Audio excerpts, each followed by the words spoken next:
Hello YouTube, this is Ben Gessel. Um, so I thought I would kind of follow up this last video I made with another one. This is my 8th video, and just like the last one, I just want you guys to have some more inspiration for different kinds of creative things that you're doing. I'm just throwing this stuff out there, but I want you guys to be considerate. Um, and just again, we're talking about just getting some ideas, okay, for different kinds of things. So I'm looking more at because my mind, anything that's interactive media, essentially video games, function a lot like dreams, where if you're watching a movie, you kind of go where the movie wants you to go in our minds. A video game lets you go where you want to go. I would, especially with more open-ended, less linear fantasy adventure games, that sort of thing, or any kind of adventure game, or anything that's more open-ended. But dreams, I think, are the video games that are well done serve uh, are very healthy for generating very imaginative dreams. And I'm just going to talk about a few ideas that, again, I think are worth mentioning. Maybe more than a few, maybe several. In a game that is somewhat like a Alice in Wonderland type of game, where it's just really just like, whoa, you just don't know what's going to happen at the next level or next area. You just have no idea.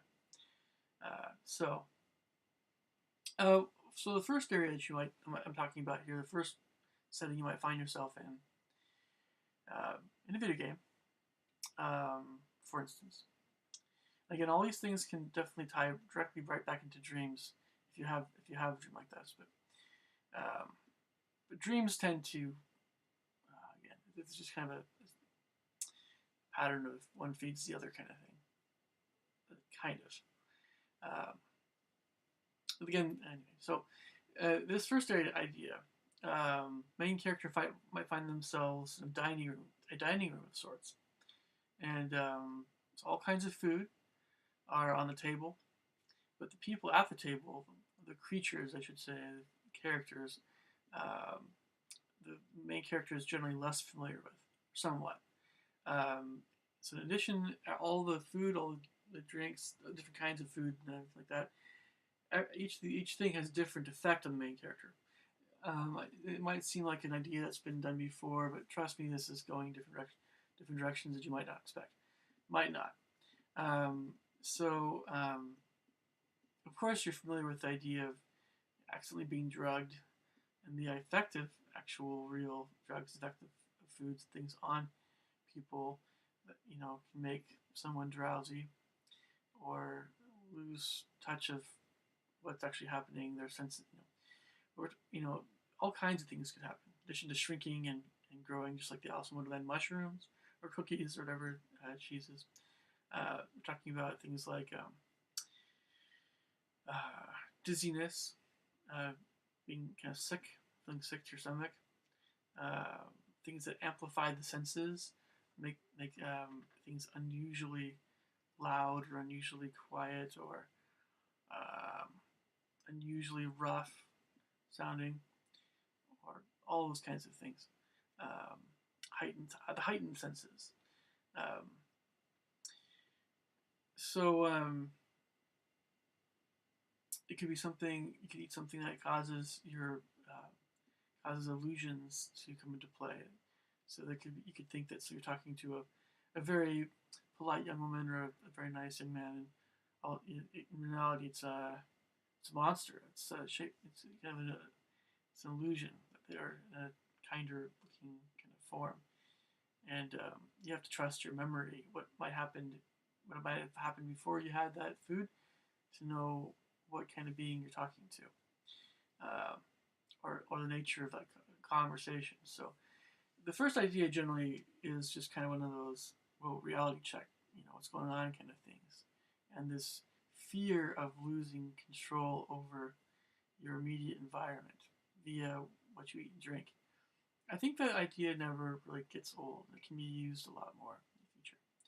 Um, so one of the dreams that I had when I was little, one of the this has more than dreams again, has to do with being again very small or more vulnerable, physically vulnerable, physically, as well as just you're small or you're more sensitive, or whatever. So I was chased around my dream by this gigantic bird. It was a big, uh, multicolored bird, almost rainbow colored. It wasn't, I think Sesame Street's Big Bird. It wasn't all yellow. It wasn't Big Bird.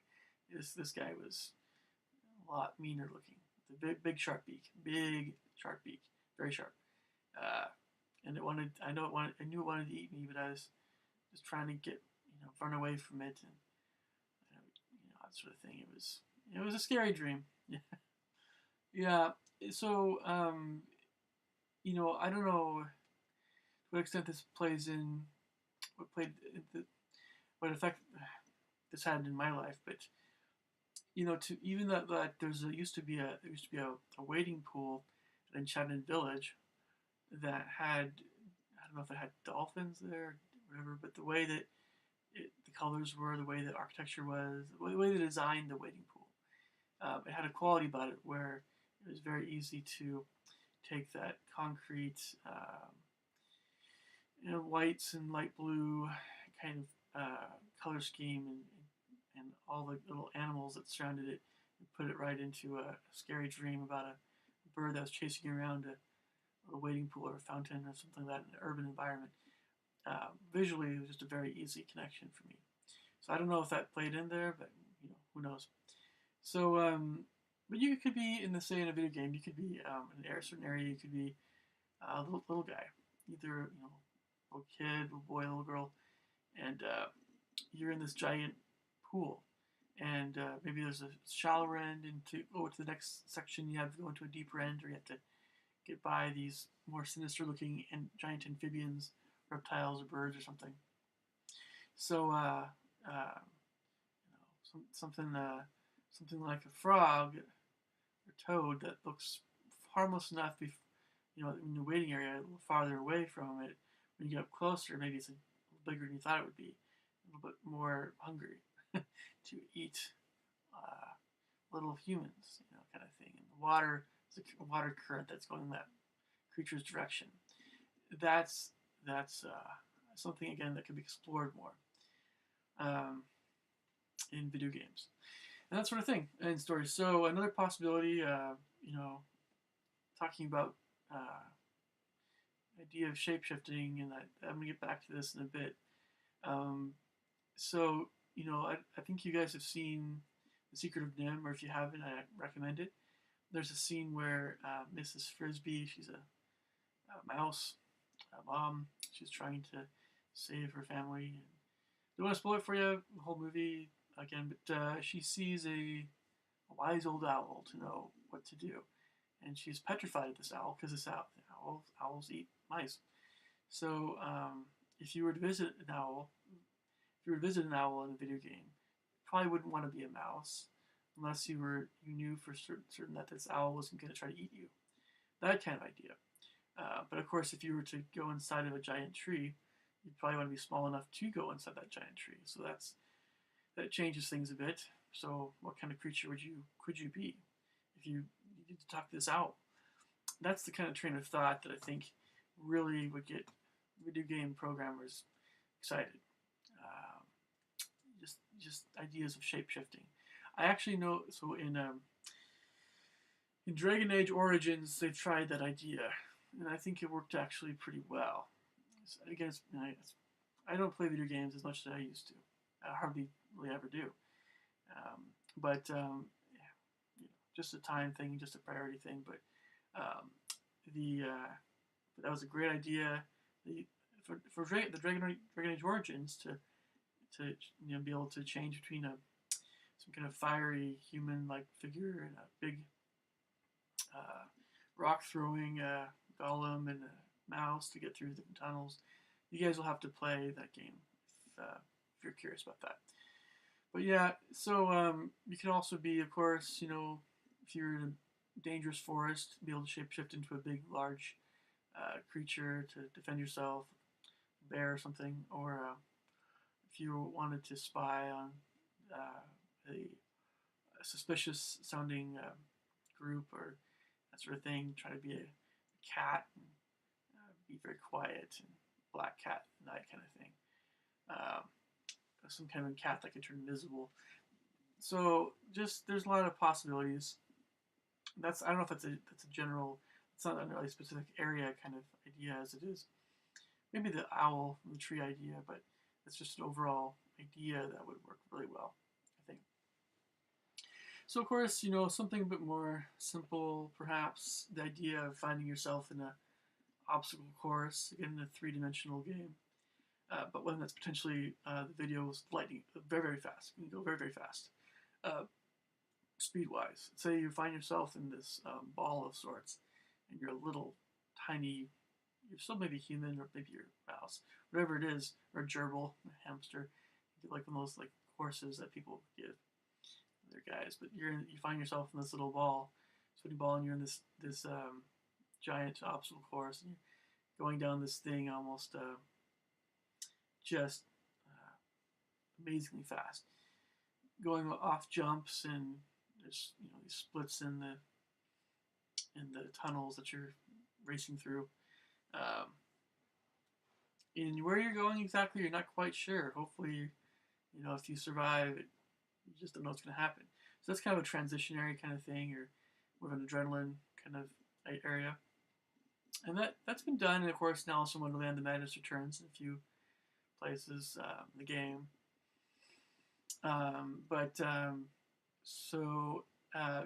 The coloring around it can be either very dark or very bright and colorful, kind of clownish, in fact.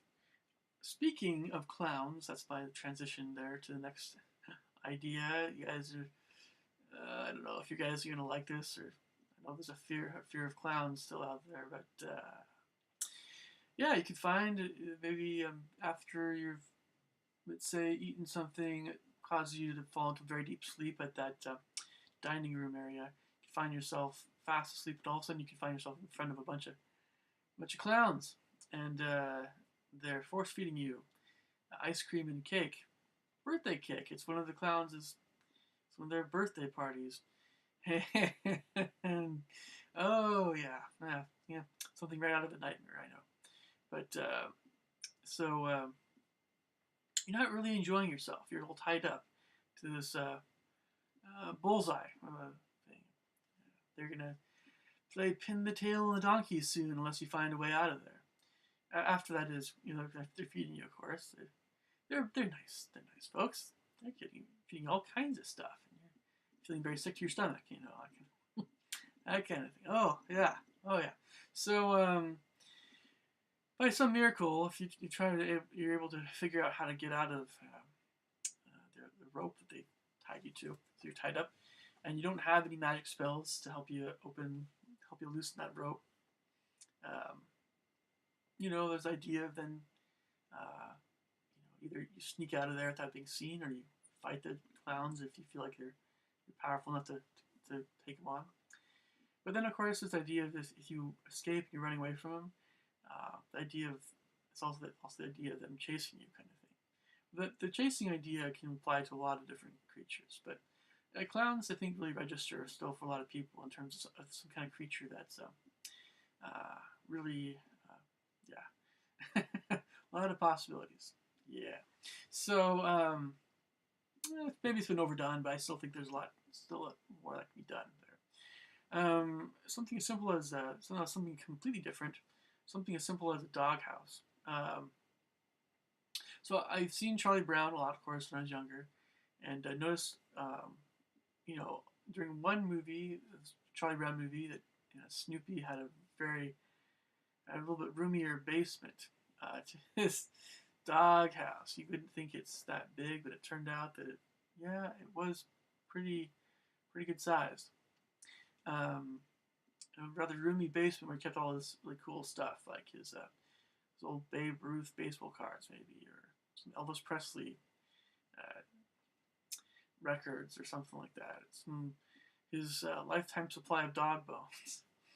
Uh, well, whatever he had down there, and then of course tying this back into a video game idea, if there was a dog character in a video game, or let's say you wanted to go in his house for whatever reason, but maybe sneak in there, you have to turn into a dog. That's that shapeshifter idea.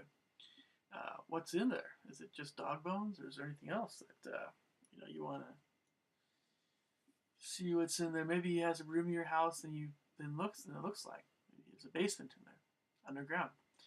Um, that's an idea that has some potential because anything that looks very ordinary that's not has a lot of potential. I think in a video game. So let's say there's a magician in an area. You walk in, it's kind of circus level or something, and let's say there's some kind of magician type of character that is more the type of magician that you really find in real life. So just an illusionist. Call him an illusionist, but just a regular magician. Just like knows how to do tricks and things, but not no nothing that you think is real magic, right? The idea is this a character that you don't think has anything really going on. That's real magic. But so you somehow sneak into his tent and you steal his magic hat, right? Idea. And then say somehow you're able to shrink and jump into his magic hat for whatever reason. You just are curious about his hat. And you find yourself in another place. The hat's a portal to another place entirely. What's in that hat? Could it be a gigantic carnivorous white rabbit? It's pretty stereotypical. It was pretty cliche. Maybe some roses or a dove or something. Again, pretty cliche. So again, there's all kinds of possibilities there, but it would depend on a great deal on what the mage maybe was like in real life. Uh, so yeah, some ideas there. Maybe it might seem like a more obvious idea, but trust me, I've never seen this done in any video games. And if it's ever been done in movies, it's something that I think still could be explored a bit more. Uh, Maybe I've seen magicians like that in a few older movies, but anyway, so I don't know if you guys remember there was a game that was at Chuck E. Cheese's. Back when Chuck E. Cheese actually used to be fun. I don't know, it still is. It's still, yeah, I still think the 80s, not 90s, but 80s was the best time to be really little. But there was a game that they used to have at Chuck E. Cheese. You just put in your token or whatever, and you had to whack these little purple monster things. Monsters, like little furry troll things or something. And so, the more of them you whacked, you got a better score or whatever, or maybe I don't know. It's been a while, but so you might be thinking at this point, oh, this idea is going the direction of critters or one of those Star Trek episodes involving those little furry guys that are carnivorous. You might be thinking, oh, it's going this direction, right? Well, not necessarily just that direction, but so just picture for a moment in say Alice in Wonderland video game, something really just again all these different kinds of areas that just are really random and different. Just picture you had a gigantic hammer, and you were a little bigger than usual, and you had to whack all these little furry things. But some of the furry things are actually very nice and very good and kind little creatures, and others were not, of course, and others were something more neutral, like just something just silly or crazy, or some other personalities that you're not really sure if you want to whack them or not. Yeah, it's like a mafia guy there for a second. Whack him. So, so you could try all kinds of different things other than just hitting with a hammer.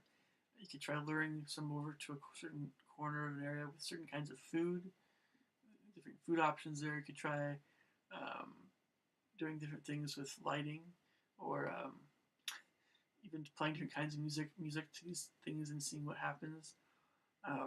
There's all kinds of possibilities, but in order to go to the next area, next room, you have to figure out a way of getting rid of these more pesky or evil little little guys, and of course not killing or not hurting the good ones.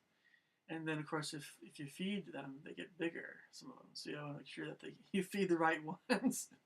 And of course you're thinking, oh, that sounds a little bit like Gremlins. Well, maybe Gremlins could be much more frightening potentially. I'm glad that it didn't get much more frightening than it did. So, uh, so that's about it for those ideas. I'll definitely be having probably some more videos like that in the future. Just different ideas like that sort of thing. I try not to be too liberal with those ideas, but I want you guys again to be able to feel like there's some things out there. Feel like there's always new things to be thinking about in different ways and things. And like I said before, just be considerate and know, you know, I want to inspire, but guys, just be considerate again of ideas and things. So, I can mention one dream I had to wrap this video up. When I was little, I remember having some kind of odd dream. I don't remember what exactly was going on, but I must have fallen asleep, and there was a Carpenters record that was playing. My parents liked the Carpenters, and I liked hearing Carpenters and stuff, and so the record must have been skipping or something because there was a certain part of the song that kept playing over and over again. And you might think, oh, that's like something that sounds more annoying. Like an annoying Christmas song. But so in this case, though, because the record was skipping, and there was because of the nature of the music, with a certain drum set, bass drum part of the drum set, the pedal it used. Because of that pedal, the beat, it's that kind of sound, being repetitive, but kind of in a certain rhythm, it just kept repeating. And there was, I don't know, a few other things about that repeating idea that maybe I think you see where I'm going here for a second with this idea. Because again, when you're asleep, everything can go different directions emotionally. So yeah, I mean, Karen was singing a bit lower in her lower range, and that repeating rhythm certainly had a very ominous quality to it, a little bit foreboding. So I woke up pretty quick. I thought something really scary was about to happen. But I mentioned that kind of dream because it also has some tie-ins with music, and we always wonder what can we do that hasn't been done with regarding frightening music and ominous music. Well, one of the easiest things, one of the first things that comes to mind is, well, have you ever fallen asleep when there's a record playing and you have a recurring rhythm like that, and how do you write that kind of music in real life? Well, it can be something very simple. Maybe it wasn't always well communicated. Depends on what state of mind you're in, of course. But you can definitely do a lot with percussion and rhythm. Certain rhythms to have a feeling, again, in some music that's something really scary is about to happen. Of course, it's different. It's a different kind of music than the kind of music that you'd use when something really evil or scary has actually made its presence known. But there's all kind. That's one of many things you could do to build up to that moment. Maybe you wouldn't need music at that moment necessarily, a split second, but some crazy dissonant brass chord, perhaps.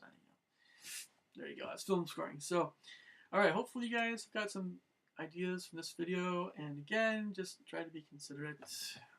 I don't think anything is ever going to happen in that way, but anyway.